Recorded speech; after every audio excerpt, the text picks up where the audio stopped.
Welcome to Global Journeys with Jill Dutton, the captivating travel podcast that takes you on an extraordinary adventure around the world. I'm your host, Jill Dutton, and I am thrilled to be your guide through the mesmerizing tapestry of cultures, landscapes, and experiences that await us. Global Journeys with Jill Dutton is more than just a travel podcast. It's an exploration of humanity itself. Through the power of storytelling, we illuminate the lives of the remarkable individuals we encounter along the way. Whether it's through the eyes of a fishing guide, a distillery owner, a mixologist, a historian, chef, or even a farmer, each person we meet adds a rich layer to the narrative of culture and place. In this podcast, we embark on a transformative journey where the focus goes beyond the typical tourist attractions. Instead, we dive deep into the hearts and souls of the places we visit, uncovering the hidden gems and untold stories that make each destination truly unique. Join me as we venture off the beaten path, seeking authenticity, connection, and a deeper understanding of the world we inhabit. Together, we'll unravel the tapestry of cultures, one story at a time. Although my writing career began in the late 90s when I created and launched a wellness publication called Evolving Magazine, since 2015, I've worked as a travel writer on a mission to seek out the locally celebrated foods, liquor trends, outdoor activities, and stories of those I meet along the way. My work has been published in Wine Enthusiast, Afar, Woman's World, First for Women, Insider, Road Trippers, Modern Farmer, Chilled Magazine, and many more digital and print publications. I'm also the creator of Global Plates, The People We Meet, The Food They Eat, a syndicated column. Creating this podcast is the next step in my journey of sharing the stories of the people I've met along the way. So pack your curiosity, leave your preconceived notions behind, and let's embark on Global Journeys with Jill Dutton, where each episode promises to inspire, educate, and awaken the wanderlust within us all. Welcome, fellow wanderers, to another exciting episode of Global Journeys with Jill Dutton. Today, we're embarking on a thrilling expedition to the crossroads of the Americas, where rich history meets modern vibrancy. That's right, we're exploring the mesmerizing Panama City, Panama. Panama City, a city where skyscrapers rise against the backdrop of lush rainforests and where the centuries-old meets the ultra-modern, all against the stunning backdrop of the Pacific Ocean and the Caribbean Sea. Whether you're an intrepid explorer, a history buff, or simply someone looking for a taste of tropical paradise, Panama City has something for everyone. This episode combines my personal experiences with the invaluable insights of a knowledgeable local guide, Eric Carrasco of Hobby Pro Tours. You can find a link to Hobby Pro Tours in this episode's show notes or visit www.hobbyprotour.com. On a driving tour with Eric, we'll dive into the heart of this incredible city, uncovering its rich history, savoring its diverse cuisine, and exploring the vibrant culture that makes Panama City a truly unique travel experience. We'll walk you through the cobblestone streets of Casco Viejo, where colonial architecture whispers tales of the past, and we'll also take you to the gleaming skyscrapers of Punta Pacifica, where the city looks toward the future. But first, let me share a little bit about my own adventure in this captivating city. It was a sunny day as my guest Yvette and I stepped off the airplane. I could already feel the warm embrace of Panama's tropical climate, and I was eager to explore this bustling city and uncover the hidden treasures it held. Yvette and I landed in Panama City about noon, eager to explore. Although our final destination was Bocas del Toro to stay at the Casa Cayuco Eco Adventure Lodge, we planned to arrive a day early to explore Panama City. You can listen to that episode about Casa Cayuco in last week's podcast if interested. Our Panama City guide, Eric, picked us up at the airport and transported us to the American Trade Hotel. The American Trade Hotel is a luxurious and historic boutique hotel located in the heart of Panama City, in the Casco Viejo district. This exquisite establishment is renowned for its stunning architecture, rich history, and top-notch amenities. Originally built in 1917, the hotel is a magnificent example of neoclassical and Art Deco design, showcasing Panama's cultural and architectural heritage. The American Trade Hotel is housed in a beautifully restored building that was originally the headquarters of the American Trade Developing Company. The historic structure has been meticulously preserved, providing guests with a unique blend of old-world charm and contemporary luxury. Whether you're a traveler seeking a unique cultural experience, a history buff interested in the rich heritage of Panama, or someone looking for a luxurious escape in the heart of Panama City, the American Trade Hotel provides a captivating and immersive setting to enjoy all that this vibrant city has to offer. Once Yvette and I settled into our rooms, we took off on foot to explore. First up was lunch and coffee, as we had been traveling since early in the morning. Right on the square near the hotel, we found a delicious coffee shop and deli called Casco Viejo and ordered a cappuccino and empanadas to hold us over until dinner. As we strolled through its narrow cobblestone streets, the colorful facades of well-preserved colonial buildings whispered tales of Panama's past. It felt as if I had stepped back in time, and yet the energy of the city was anything but antiquated. The locals were warm, and the aroma of street food filled the air. Within walking distance, we toured the Church of St. Joseph, a 1670s church with a golden altar. We found the Molas Museum, but it was unfortunately closed on Mondays. Also within walking distance are the Museum of Panamanian History and the Panama Canal Museum. We popped into unique touristy shops, enjoyed the sounds of the city, and discovered street vendors selling handmade molas.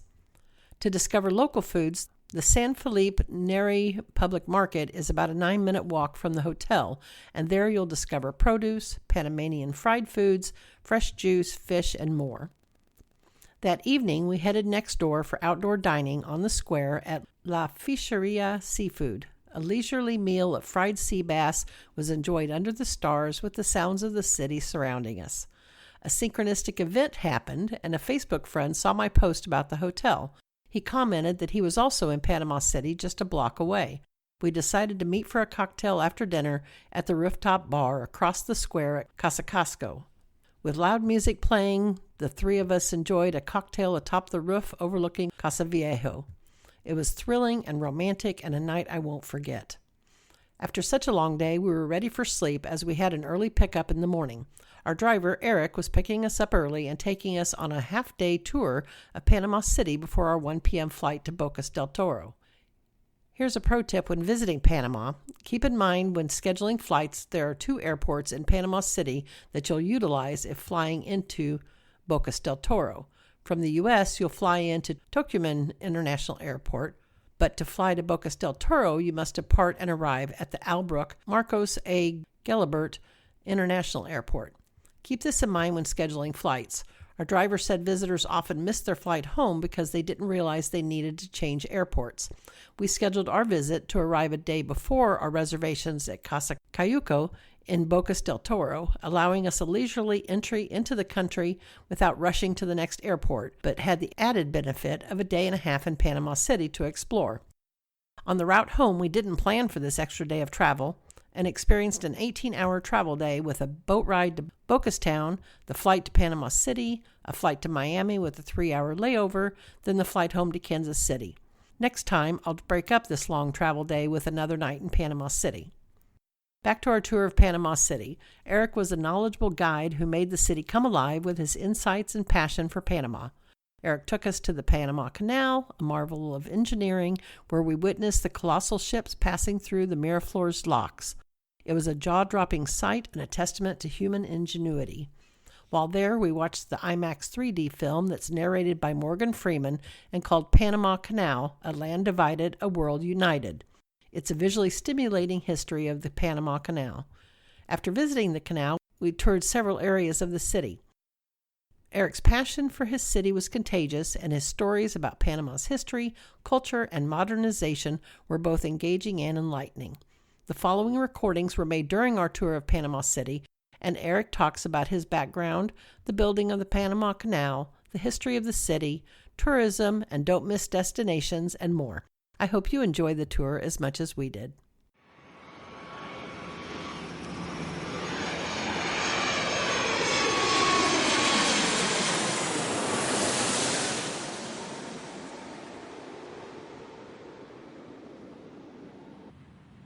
Eric, if you would, tell us a little bit about your background, where you grew up, and what led you to start a tour company.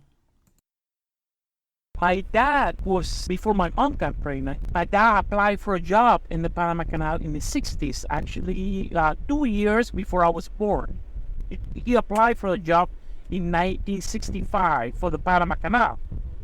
So the way they hire people back then, they have to swim across. Like you see the channel that you have to swim across and come back. Oh my gosh. Under the Bridge of the Americas, that big bridge we can see when we go to the city.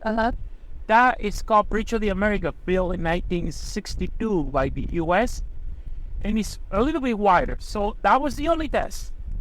They didn't require anything else. You can go over there and come back, you hire. So my dad was Panamanian, so he got hired. He was actually the guy that when the vessel comes in, they usually a group of 10 or 12 people, depending on the vessel, jump into the boat, and they will help the mules with the cable because they have to attach on every lock. They have to attach the vessel to the mule so the mule can hold it in the middle while it's going through. So their Solomon employee has to go into the boat while they're going through. So 1965, my dad was hired then. So 1967, I was born. When I was 90, it's actually 94, I was probably 24 years old. I wanted to learn English. My older sister married a guy in the U.S. She was already there. And so I decided to go to the U.S. and learn English. And I was supposed to be there for 6 months. I stayed 10 years. We married there. We're still married. And I brought her to Panama for the first time in 1998. So your wife is American? Yeah, U.S. citizen. So she was like, oh, I like it here. I see myself living in Panama. So in 2003, we decided to move to Panama. So I decided, hey, why don't we start like a tour company? There were not that many then. And then so I decided to start in this business. Started like a driver, and then when the big tour guys were doing tours, I was like walking behind and listening, and then reading a lot, learning about dates and numbers about Panama, and that's how I started. That's amazing. Yeah. Okay, now we're gonna go through this. It's called Paraíso. Actually, this little town and the one that we passed, they're gonna be wiped out. Right. The Panama Canal is gonna own this. This is gonna turn into a forest. And the other one that is sitting below is gonna be covered by a lake. There was about 5 miles going, let me see, east from here, west from here. That way, there's a main river. Just like the Chagres River. The Chagres River is the only river that feeds fresh water into the Panama Canal. So they want another river. There's one that is about 6 miles from here. That river goes from the middle of the country, but then the water goes to the Atlantic Ocean. What the Panama Canal wants is that water to come into the lake. They want to spend about, I'll find out exactly how much is the budget for that. They're spending 250 million in land. They're buying land. Like they're buying this land, they're buying this next land, they're buying all this land. They want more forest and more water because they want to warranty the next 100 years to the business because, hey, a lot of vessels that are going through, how they make the money is that has the most container that they can carry going through, and the Panama Canal say, well, now you cannot look at that one. That's a post-Panamax. That vessel is paying over $1 million to go through today. That vessel can carry 11,000 containers. Look, it's an evergreen. 11,000 containers on it. And if the Panama Canal calls, they say, listen, next month you cannot come back with 11,000 containers. Just bring 6,000. They're going to say, well, I'm sorry, but we're not using the Panama Canal anymore. They have other options. I'm going to give you one option. Yeah, if that vessel leaves China, he wants to go to New York, he has two options. He can go to the Middle East, Africa, and use the Suez Canal and cross the Atlantic. It takes 2 more days, but they can do it. And there's no limit over there because the Suez Canal, they don't use locks. It's just an open, wide channel, very wide. And the other option, if they want to save 2 days, they can come through the Panama Canal. And right now, efficiency is what is also is their main goal. Efficiency is I want to carry the most and I want to save time. So 2 days for them is billions of dollars. If you look at that vessel, on top, it's missing a lot of containers. It's missing a lot of containers because I seen that same vessel having maybe 6 more containers on top on each row. And there's probably about 150 roll over there. So that already is limited. But the Panama, if they hear, like in the future of the Panama Canal is compromised, they're gonna start like, hey, listen, we're losing money about going through the Panama Canal. We're gonna have to start finding another route. So the Panama Canal does not want that. They want to hear, well, the Panama Canal is working on it like for the next 100 years, we can go through with no limit. So they want more water in the lake. Because of the climate change, we're not getting that much rain like we used to.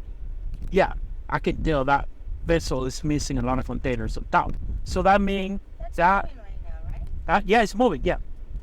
So right now, he left China, he's heading to the east coast of the United States. Maybe first stop is Miami or straight to New York.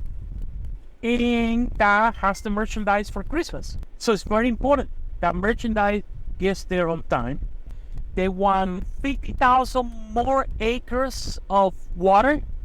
And so they buy more land. They find every private land they can own near the Panama Canal. They can turn it into a forest or a lake.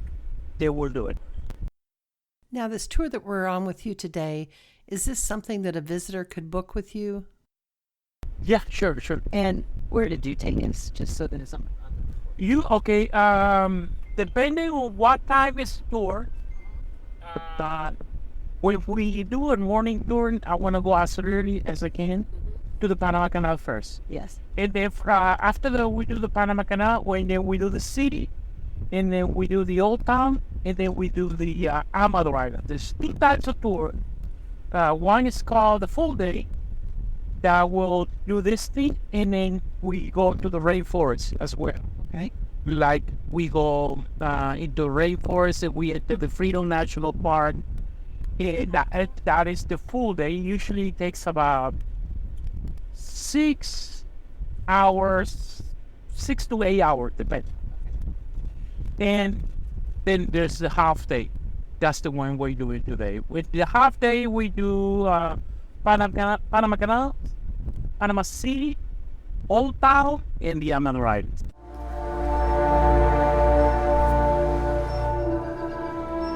The story begins, as all life does, with water. In forest that was built in purpose, so we can make it rain more in this area. Mm-hmm. Yeah.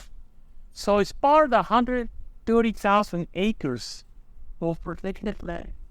Well, mules, they assist the vessel once they're inside the chamber with those cable, and they keep the vessel in the middle so they don't hit the doors or the wall. This is the only part of the world that exists built by Mitsubishi Kawasaki. What's the for this? The vessel will have to go around Sapphire. Was $2.3 billion. So from 1.6 to 1.8 billion in the early 2000s, now it's 2.3 billion, because now we have bigger vessels going through.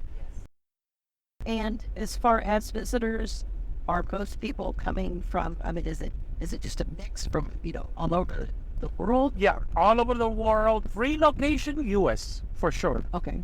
In visitors, we get all kinds. We get European, U.S., Canadians, Latin America, a combination of all. What's the name of the neighborhood where we stayed? Our American Freight Hotel, was that That is the old district. The San Felipe is called the Old Town, yeah. Old Town? Yeah. Okay. And then is that where most tourists stay, or didn't you ship this, the Trump Hotel? They got about 5 hotels at the Old Town, but in the rest of the city, they probably got over 50. Oh, okay. Now, as far as visitors, if someone's staying in Panama City, I know there's the market for fresh seafood, but it's like guided fishing a thing where people can rent and have a tour guide take them out for fishing? Yeah, I do a lot of deep sea fishing too. Panama is in the top 5 places in the world for deep sea fishing, marlin fishing, tuna. Yeah. Obviously, there's lots of hiking. What was the name of that mountain, the hill that you'd said? The Ancon Hill, over here, they have excellent hiking. They got a town type hiking that takes about 5 to 8 hours, depending on your skill. As we travel on this exciting podcasting journey together, I invite you, our incredible audience, to be a part of it. Share your own travel stories, insights, and recommendations with us.